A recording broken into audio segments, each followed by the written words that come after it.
The final out is recorded. The stadium lights dim, and somewhere between the noise of a blockbuster offseason and the silence of a waiver wire transaction, a career quietly changes direction. Paxton Schultz never arrived in Toronto with headlines attached. No press conference, no jersey reveal, just a name on a depth chart, buried behind expectations and arms with bigger resumes. And yet, for one night in April, he etched his name into Major League Baseball history. 8 strikeouts, 4 1/3 innings. A debut that tied an MLB record. It was April 20th, against the Seattle Mariners. A right-hander taking the mound not knowing that this would be the peak moment of his Blue Jays tenure, and perhaps the moment that would define how Toronto remembers him. Now, less than a year later, the story has reached its next chapter. Paxton Schultz has been claimed off waivers by the Washington Nationals. This is not the kind of move that dominates talk shows. It won't lead SportsCenter.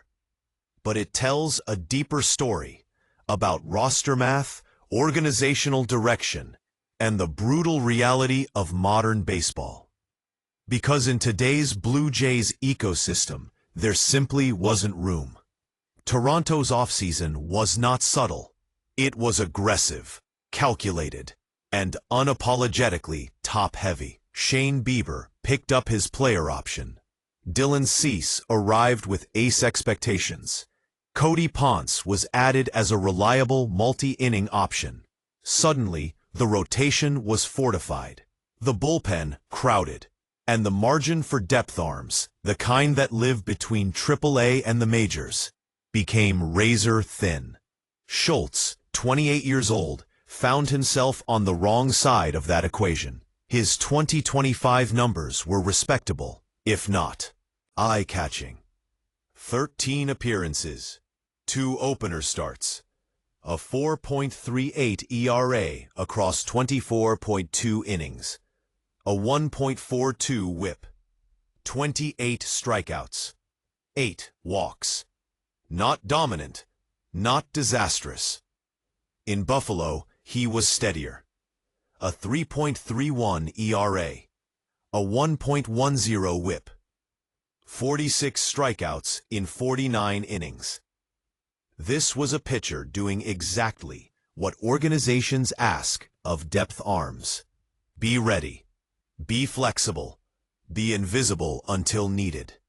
But flexibility cuts both ways. Drafted by the Milwaukee Brewers in the 14th round back in 2019, Schultz was never supposed to be here. Late-round picks aren't promised debuts, they're promised opportunity, and nothing more. Toronto acquired him in 2021 as the player to be named later in the Derek Fisher trade. A footnote move, a long-term flyer, and yet Schultz climbed. Starter, bulk, reliever, opener, swingman. He became the kind of pitcher every organization says it values, until the moment comes when upside outweighs reliability. That moment arrived this offseason. The Blue Jays looked at their depth chart and saw options with higher ceilings, bigger investments, or longer control windows. Cody Ponce, Bowden Francis, Eric Lauer, notably, remains unresolved, heading toward an arbitration hearing after failing to reach an agreement. Even that uncertainty, however, did not open a door for Schultz. Because when front offices talk about depth, what they really mean is redundancy. And Schultz was no longer unique. So the waiver claim came. Washington stepped in, a rebuilding club with innings to offer, opportunity to give. For the Nationals, Schultz represents something different. Not expendable depth, but usable depth. A pitcher who can start in a pinch, eat innings, bridge gaps. For Toronto, This was the cost of ambition. Every contender sheds players like this. Players who are good enough to help, but not good enough to justify a 40-man spot when the margins tighten. And this is the emotional undercurrent fans rarely see. Because while superstars arrive to cheers, others exit without ceremony. No goodbye video. No thank you post. Just a transaction line.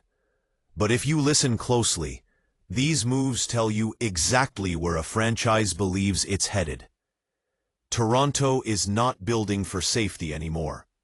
They are building for October, for dominance at the top, for rotations that intimidate and bullpens that shorten games.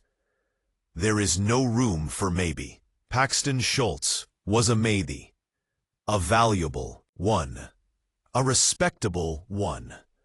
But still a maybe.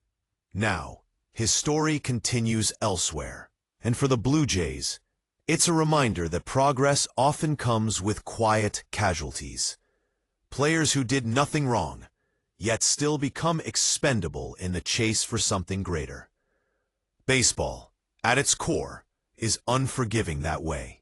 One record-setting night, one crowded offseason, one phone call, and everything changes.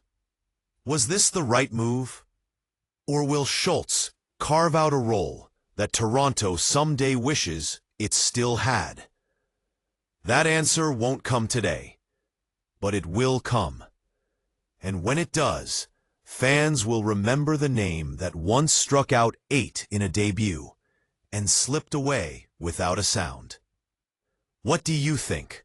Did the Blue Jays make the right call, or did they give up on useful depth too soon? Ohm.